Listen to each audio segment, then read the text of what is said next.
एक समय था जब रामदास की दुकान पर सुबह से शाम तक भीड़ लगी रहती थी।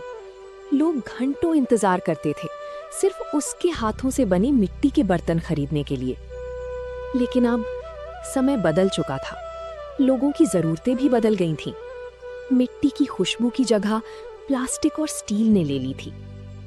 रामदास हर सुबह उम्मीद के साथ दुकान सजाता, लेकिन हर शाम वही उम्मीद बिना बिके बर्तनों के साथ घर लौट जाती। वो प्लास्टिक की बाल्टी दिखाना, मिट्टी का घड़ा अब कौन खरीदता है? हाँ, मिट्टी के बर्तन तो अब बस सजावट के काम आते हैं।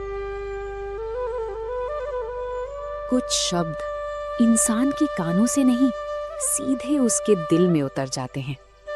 रामदास ने कुछ नहीं कहा, वो बस अपने हाथों से एक नया घड़ा उठाकर धीरे से उसकी धूल साफ करने लगा, जैसे अभी भी उसे किसी ग्राहक के आने का इंतजार हो। बाजार की उदासी से भी बड़ा दर्द घर की चिंता होती है। रामदास के लिए मिट्टी के बर्तन सिर्फ रोजगार नहीं थे, वही उसके परिवार की आखिरी उम्मीद थे। लेकिन कई दिनों से एक भी बर्तन ठीक से नहीं बिका था। आज कुछ बिका क्या? कोई बात नहीं, थोड़ा बहुत तो चल ही जाएगा। गौरी, घर में बस 2 मुट्ठी चावल बचे हैं और मिट्टी खरीदने वाले बनिए का उधार भी बढ़ता जा रहा है। गरीबी में सबसे मुश्किल काम होता है अपने प्रिय इंसान के सामने मुस्कुराना। गौरी जानती थी कि रामदास अंदर से टूट रहा है, और रामदास जानता था कि उसकी पत्नी उसे संभालने की कोशिश कर रही है। तुम्हारे हाथों की कला इतनी आसानी से खत्म नहीं होगी। भगवान ने चाहा तो सब ठीक होगा।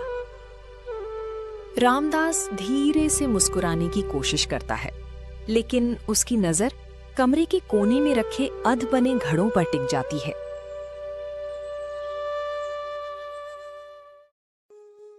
हर कलाकार की सबसे पहली पाठशाला उसका अपना घर होता है। रामदास ने भी ये कला किसी किताब से नहीं सीखी थी, ये हुनर उसे विरासत में मिला था।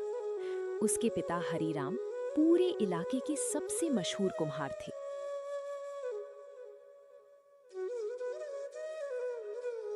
रामू, मिट्टी को कभी सिर्फ मिट्टी मत समझना।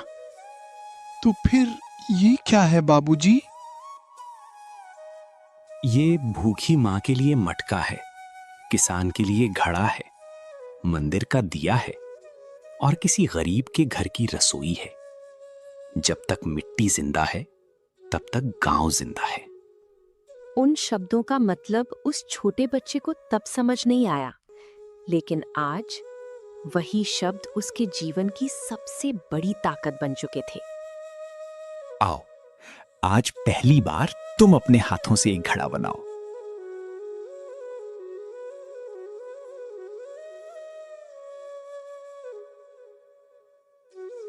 घड़ा नहीं बिगड़ा बेटा, आज एक कुम्हार पैदा हुआ है। हरिराम अपने बेटे को सिर्फ बर्तन बनाना नहीं सिखा रहे थे, वो उसे मेहनत, ईमानदारी और अपनी कला का सम्मान करना भी सिखा रहे थे। आज इतने साल बाद जब वो उसी पुरानी चाक के सामने बैठा था, उसे अपने पिता की हर बात साफ साफ याद आ रही थी। सोनापुर गांव में बड़ी गाड़ियां बहुत कम आती थीं। इसीलिए जब वो काली गाड़ी बाजार में रुकी, हर किसी की नजर उसी पर टिक गई। उस गाड़ी से उतरा एक अमीर व्यापारी। उसका नाम था विक्रम सेठ। वो शहर का बड़ा कारोबारी था। उसे गांव की कला से नहीं, सिर्फ मुनाफे से मतलब था। लगता है कोई बड़ा आदमी है। सुना है शहर में इसकी बहुत बड़ी कंपनी है। विक्रम सीधे रामदास की दुकान की ओर बढ़ा। उसने एक एक घड़े को ध्यान से देखा। पहली बार कई दिनों बाद किसी ने रामदास के बर्तनों को इतने गौर से देखा था। ये सारे बर्तन तुमने बनाए? जी, अपने हाथों से बनाए हैं। काम बहुत अच्छा है, लेकिन इस तरह बेचोगे तो कभी आगे नहीं बढ़ पाओगे। रामदास चुप रहा। उसे समझ नहीं आया कि सामने वाला उसकी तारीफ कर रहा है या उसकी मजबूरी पर बात कर रहा है। मैं तुम्हारे सारे बर्तन खरीद सकता हूं, लेकिन एक शर्त है। कैसी शर्त सेठ जी? आज के बाद तुम सिर्फ मेरी कंपनी के लिए काम करोगे। जो बनाओगे उसी पर मेरी कंपनी का नाम होगा। तुम्हारा नाम कहीं नहीं लिखा जाएगा। ये प्रस्ताव रामदास के लिए आसान नहीं था। एक तरफ भूखा घर, दूसरी तरफ उसके पिता की दी हुई पहचान। क्या वो अपनी कला बेच देगा या अपनी पहचान बचाए रखेगा? सेठ जी, मुझे सोचने के लिए थोड़ा समय चाहिए। ठीक है, मैं कल फिर आऊंगा। उम्मीद है तब तक तुम सही फैसला कर चुके होगे।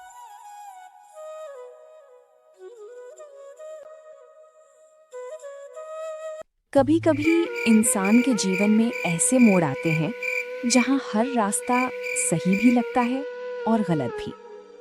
रामदास के सामने भी आज वही सवाल था। अगर वो सेठ की बात मान लेता तो घर की गरीबी खत्म हो सकती थी, लेकिन उसके पिता की बनाई पहचान हमेशा के लिए किसी और के नाम हो जाती। क्या सोच रहे हो? गौरी, अगर मैं हां कह दूं तो घर चल जाएगा, लेकिन लोग कभी नहीं जान पाएंगे कि ये बर्तन मेरे हाथों से बने हैं। और अगर मना कर दिया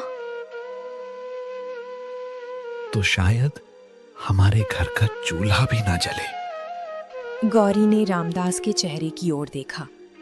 वो जानती थी कि उसका पति पैसों से ज्यादा अपनी कला की इज्जत करता है, लेकिन वो ये भी जानती थी कि खाली पेट आदर्श ज्यादा दिन नहीं टिकते।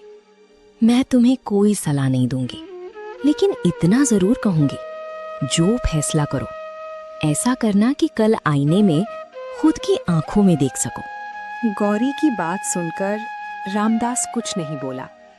वो धीरे धीरे उठा, पुराने चाक के पास गया और उस पर अपना हाथ रख दिया।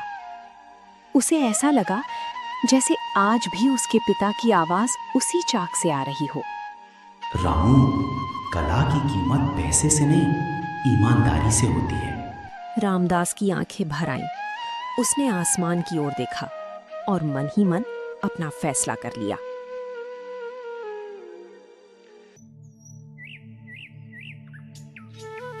पूरी रात सोचने के बाद रामदास अपना फैसला कर चुका था।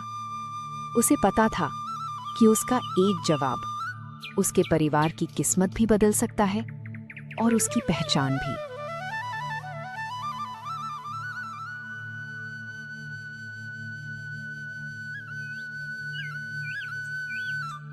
तो रामदास, क्या सोचा तुमने?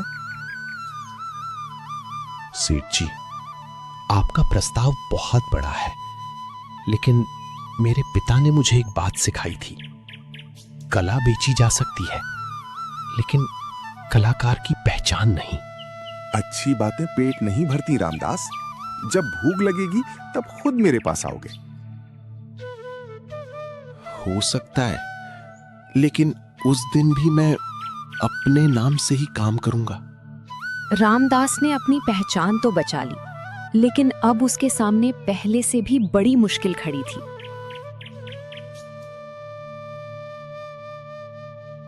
सेठ के जाने के अगले ही दिन सोनापुर में एक ऐसी खबर फैली जिसने पूरे गांव को चौपाल तक पहुंचा दिया। किसी को नहीं पता था कि ये फैसला सबसे ज्यादा असर रामदास की जिंदगी पर डालने वाला है। सभी लोग ध्यान से सुनिए। सरकार ने गांव के बीच से नई सड़क बनाने की मंजूरी दे दी है। अरे वाह, अब शहर जाने में कम समय लगेगा। हमारे गांव का भी विकास होगा।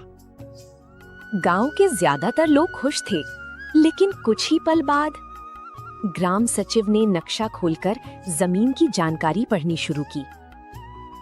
नई सड़क बनने के बाद पुराने बाजार की कुछ दुकानें हटाई जाएंगी। उन दुकानों में रामदास कुम्हार की दुकान भी शामिल है।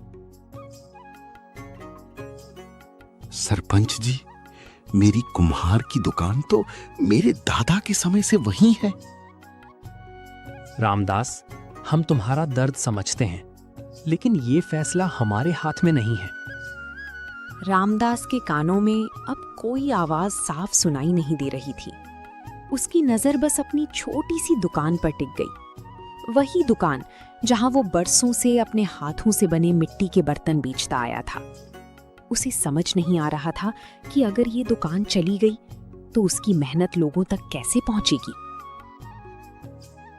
अगर ये दुकान ही नहीं रहेगी तो मेरी कला कहाँ जिएगी?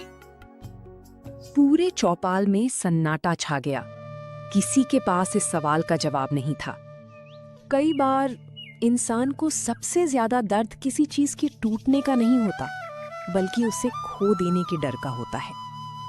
रामदास के लिए ये छोटी सी दुकान सिर्फ ईंट और लकड़ी से बनी जगह नहीं थी। यही वो स्थान था जहां उसके पिता पहली बार उसे अपने साथ बर्तन बेचने लाए थे। यहीं लोगों ने पहली बार उसके हाथों का बना घड़ा खरीदा था। यहीं से उसके परिवार का चूल्हा जलता था। तूने कभी मेरा साथ नहीं छोड़ा, अब मैं तुझे कैसे छोड़ दूं? रामदास, पंचायत की बात सुनी, बहुत दुख हुआ। दुख दुकान जाने का नहीं है श्यामलाल। डर इस बात का है कि अगर बाजार से हट गया तो लोग मुझे भूल जाएंगे। सरपंच से एक बार फिर बात कर लो, शायद कोई रास्ता निकल आए। रामदास के मन में उम्मीद की एक छोटी सी किरण जगी। उसे लगा शायद अभी सब कुछ खत्म नहीं हुआ है।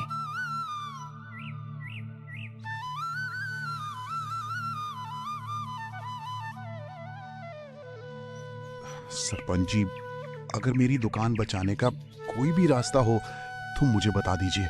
मैं मेहनत करूंगा, जो कहना होगा करूंगा। रामदास, मैंने अधिकारियों से बात की थी। नक्शा बदलना अब संभव नहीं है, लेकिन अगर गांव वाले मिलकर तुम्हारे लिए नई जगह की मांग करें तो शायद बात बन जाए। रामदास ने पहली बार महसूस किया अब उसकी लड़ाई अकेले की नहीं रही। उसे अपनी कला बचाने के लिए पूरे गांव का साथ चाहिए था। अगले दिन गांव के सामने सिर्फ एक सवाल था, क्या विकास के नाम पर अपनी वर्षों पुरानी पहचान को खो देना सही होगा, या फिर दोनों को साथ लेकर चलने का कोई रास्ता निकलेगा। आप सब जानते हैं कि रामदास की दुकान हटाई जाएगी।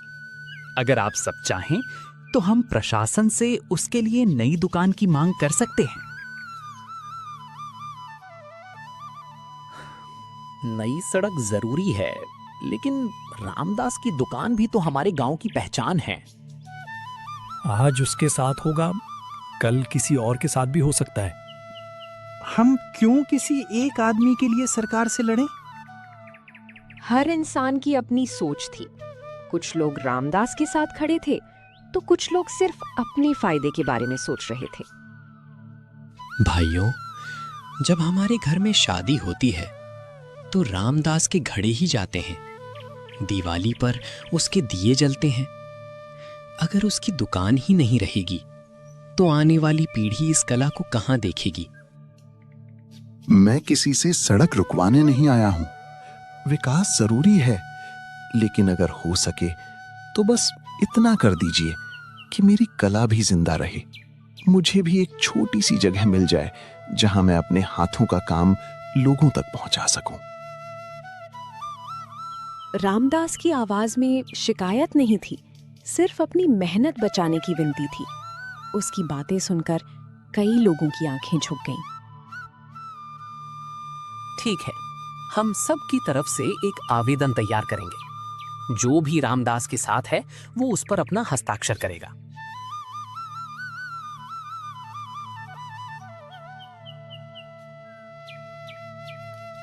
3 दिन रामदास के लिए 3 साल जैसे बीते। हर सुबह वो यही उम्मीद करता कि शायद आज कोई अच्छी खबर मिले। आखिरकार वो दिन आ ही गया।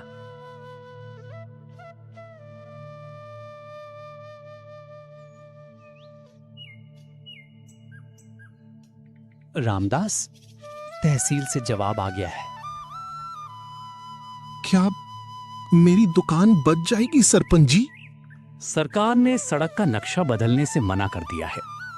7 दिन बाद यहाँ की सभी दुकानें हटा दी जाएंगी। वो कुल्हड़ सिर्फ मिट्टी का नहीं टूटा था, उसके साथ रामदास की आखिरी उम्मीद भी बिखर गई। मैंने किसी का बुरा नहीं किया, फिर मेरी मेहनत की यही सजा क्यों?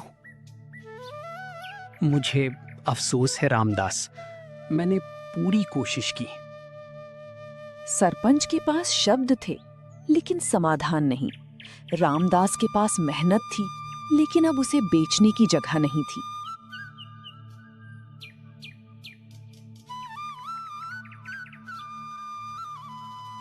बाबूजी, लगता है मैं आपकी विरासत नहीं बचा पाया।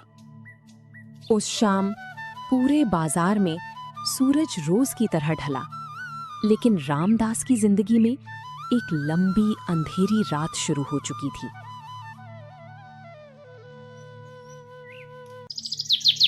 जब इंसान उम्मीद छोड़ने लगता है, तभी जिंदगी कभी-कभी उसे उसकी ही पुरानी मेहनत का फल लौटाती है।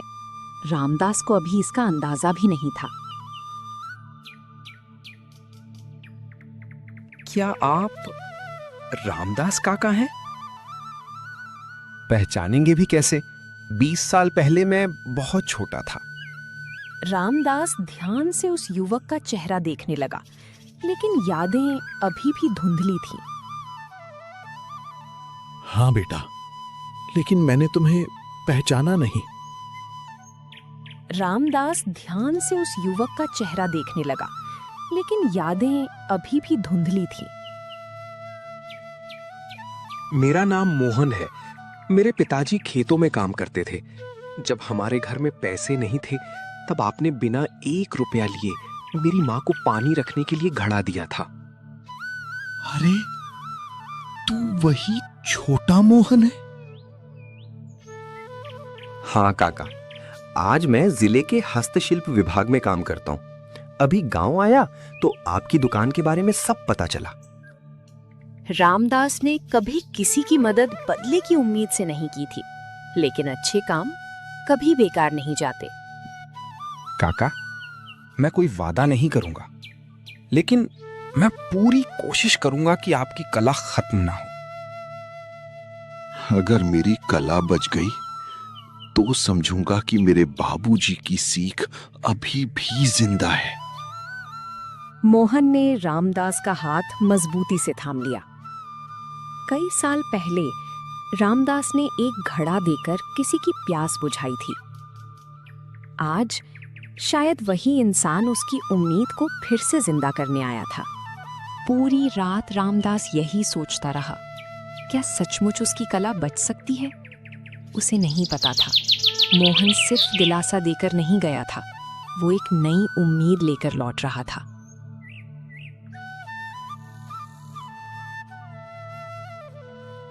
रामदास काका, आज मैं एक खुशखबरी लेकर आया हूं। खुशखबरी? जी, मैंने जिला हस्तशिल्प कार्यालय में आपकी कला के बारे में बात की। उन्होंने आपके काम की तस्वीरें देखी और वे आपसे मिलना चाहते थे। इतना सुंदर हाथ का काम आजकल बहुत कम देखने को मिलता है। ऐसी कला को खत्म नहीं होने देना चाहिए। पहली बार किसी ने रामदास के बर्तनों को सिर्फ सामान नहीं, एक विरासत की तरह देखा। काका, सरकार सड़क का काम नहीं रोक सकती, लेकिन गांव के नए बाजार में आपको सबसे पहली दुकान देने का प्रस्ताव मंजूर हो गया है। सच कह रहे हो बेटा?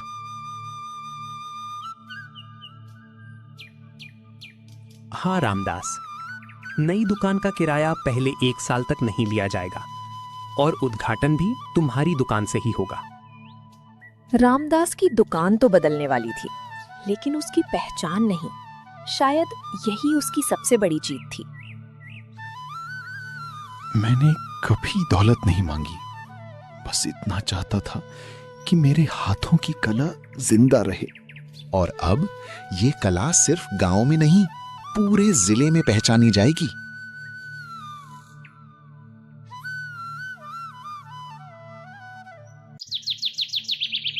कुछ दिन पहले रामदास को लगा था कि उसकी कहानी यहीं खत्म हो जाएगी, लेकिन जब इंसान अपनी मेहनत और ईमानदारी नहीं छोड़ता, तो जिंदगी उसे एक नया रास्ता जरूर देती है। रामदास, आज से ये दुकान तुम्हारी है। पूरे गांव की तरफ से नई शुरुआत की शुभकामनाएं। धन्यवाद सरपंच जी। ये दुकान सिर्फ मेरी नहीं, हमारे गांव की मिट्टी की पहचान है। काका, अगले महीने जिले की हस्तशिल्प प्रदर्शनी है। मैं चाहता हूं इस बार आपके बर्तन पूरे जिले में पहुंचे।